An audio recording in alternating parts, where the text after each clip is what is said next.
Mobile phone users మరియు computer laptops వాడేవారికి ఎదురయ్యే సమస్య ఇంటర్నెట్ స్పీడ్ స్లో అయిపోవడం. దీనికి కారణం మనం చేసే పని మధ్యంతరంగా ఆగిపోయే అవకాశం ఉంటుంది. అదే విధంగా వెబ్ పేజ్ లోడ్ అవ్వదు. యూట్యూబ్ లాంటి వీడియో ప్లాట్ఫామ్లో బఫర్ అవుతూ ఉంటుంది.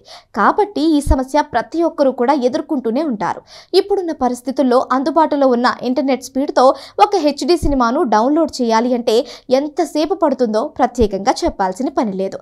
అలాంటిది ఒకటి కాదు, రెండు కాదు, ఆ మాటకు వస్తే 100 కూడా కాదు, ఏకంగా 150 హెచ్డి సినిమాల్ని సెకండ్ వ్యవధిలో డౌన్లోడ్ చేసుకునే సాంకేతికతను క్రియేట్ చేయడం మాటలా? అద్భుతం అనే మాటకు అసలు సిసలు అర్థంగా చైనా తాజా ఆవిష్కరణ ప్రపంచాన్ని విస్మయానికి గురి చేస్తోంది. ఇదంతా చూస్తే ఏం చేసినా చైనా ఓడు చేయాల్సిందే అనుకోకుండా ఉండలే. ఇప్పటికే శాస్త్ర సాంకేతిక రంగంలో అద్భుతాల్ని క్రియేట్ చేస్తున్న చైనా ఓడు తాజాగా ఆవిష్కరించిన ఈ ఆవిష్కరణ సంచలనంగా మారింది. ప్రపంచంలోనే అత్యంత వేగవంతమైన ఇంటర్నెట్ వర్క్ను ఆవిష్కరించారు. ఈ నెట్వర్క్కు సెకనుకు 12 టెరాబిట్ల వేగంతో డేటాను ప్రసారం చేసే సత్తా ఉన్నట్లు చైనా చెబుతోంది. ఈ వేగంతో చూసినప్పుడు 150 హెచ్డి సినిమాల్ని సెకండ్లో డౌన్లోడ్ చేసుకునే వెసులుబాటు ఉంటుంది. ఈ అద్భుతాన్ని సంగవా University, China Mobile, Huawei Technologies, సెనెట్ కార్పొరేషన్ల భాగస్వామ్యంతో డెవలప్ చేశారు. ఈ తరహా టెక్నాలజీ అద్భుతం అందుబాటులోకి వస్తే ప్రపంచం మరింత స్పీడ్ అవుతుందో మాటల్లేని చెప్పలేని పరిస్థితి. ఏం చేసినా చైనా వాడికే చెల్లింది అంటున్నారంతా. అయితే మన ఇంట్లో మనం ఇంటర్నెట్ స్పీడ్ పెంచడం అంత కష్టమేమి కాదు. కాకపోతే కొన్ని సూచనలు పాటించాలి. మోడెంని రీస్టార్ట్ చేయడం ద్వారా ఏవైనా సాంకేతిక లోపాలు ఉన్నట్లయితే, అంటే సాఫ్ట్వేర్ పరంగా ఏవైనా లోపాలు ఉంటే దానంతటా అది ఫిక్స్ చేసుకోవాలి అంటే మీరు ఒకసారి ఆఫ్ చేయాలి. ఆ తర్వాత ఒక 2 నుంచి 3 నిమిషాల పాటు ఆగిన తర్వాత మళ్ళీ ఎలక్ట్రిక్ ప్లగ్ కి కనెక్ట్ చేసి రీస్టార్ట్ చేయండి.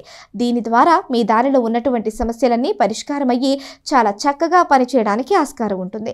అలాగే మీ మోడెంలో దుమ్ము, ధూళి లాంటివి కనెక్షన్స్ మధ్యలో ఎక్కడైనా ఉందేమో చూడండి. అదేవిధంగా రౌటర్ బాగా హీట్ అవుతుంటే కొంచెం సేపు హీట్ తగ్గేలా చూడండి. అంటే ఒక 5 నుంచి 10 నిమిషాల పాటు రౌటర్ని ఆఫ్లో ఉంచుకోండి. ఆ తర్వాత రీస్టార్ట్ చేయండి. దీని ద్వారా కూడా ఇంటర్నెట్ స్పీడ్ పెరిగే అవకాశాలుంటాయి. మీ ఫోన్ స్పీడ్ తగ్గితే వెంటనే మీరు చేయాల్సిన పని మీ మొబైల్ రీస్టార్ట్ చేయడం. దీని ద్వారా ఏమైనా గ్లిచెస్ ఉంటే వెంటనే ఫోన్ వాటిని క్లియర్ చేసేస్తుంది. అదేవిధంగా మొబైల్ డేటా ఆఫ్ ఆన్ చేయండి. దీని ద్వారా కొత్తగా నెట్వర్క్ని సెట్ చేయడం కారణంగా ఇంటర్నెట్ స్పీడ్ పెరిగే అవకాశం ఉంటుంది. మీ రౌటర్ పనిచేస్తుందో లేదో చూడాలి. అనుకోకుండా చెయ్యి తగిలి దాని డైరెక్షన్ మారితే ఇంటర్నెట్ స్పీడ్ తగ్గే అవకాశాలుంటాయి. కాబట్టి ఎప్పటికప్పుడు మీ రౌటర్ని, యాంటీనాని గమనించండి. వాటిని సరైన డైరెక్షన్లో ఉంచండి. దీని ద్వారా ఇంటర్నెట్ స్పీడ్ పెరగడానికి అవకాశాలు ఉంటాయి. చాలా మందికి తెలియని విషయం ఏంటంటే, మొబైల్లో ఉండే ఫ్లైట్ మోడ్ని ఆఫ్ ఆన్ చేయడం ద్వారా కూడా ఇంటర్నెట్ స్పీడ్ పెరగడానికి అవకాశం ఉంటుంది. అది ఎలా అంటే, దీనిని ఆఫ్ చేస్తే మీ ఫోన్ యొక్క పూర్తి సిగ్నల్స్ మొబైల్కి రావడం నిలిపివేయబడతాయి.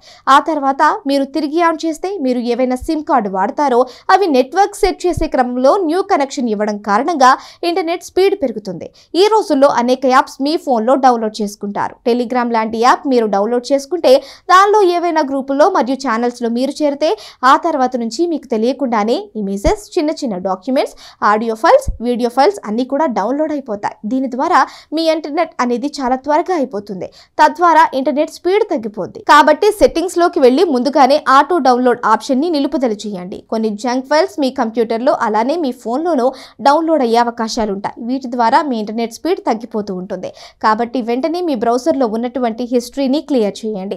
అలాగే మీ ఫోన్లోకి తెలియకుండా ఏవైనా థర్డ్ పార్టీ అప్లికేషన్స్ లేదంటే స్పైవేర్ చేరినట్లయితే వెంటనే ఆపరేటింగ్ సిస్టమ్ అప్గ్రేడ్ చేయడము, అదేవిధంగా మొబైల్కి ఫ్యాక్టరీ డేటా రీసెట్ కొట్టడం చేయాలి. వీటి ద్వారా మీ ఫోన్లోకి చేరినటువంటి పనికిరాని మాల్వేర్ ఫైల్స్ అన్నీ కూడా పోవడానికి ఆస్కారం ఉంటుంది. దీని ద్వారా ఇంటర్నెట్ స్పీడ్ కూడా పెరిగే అవకాశాలుంటాయి.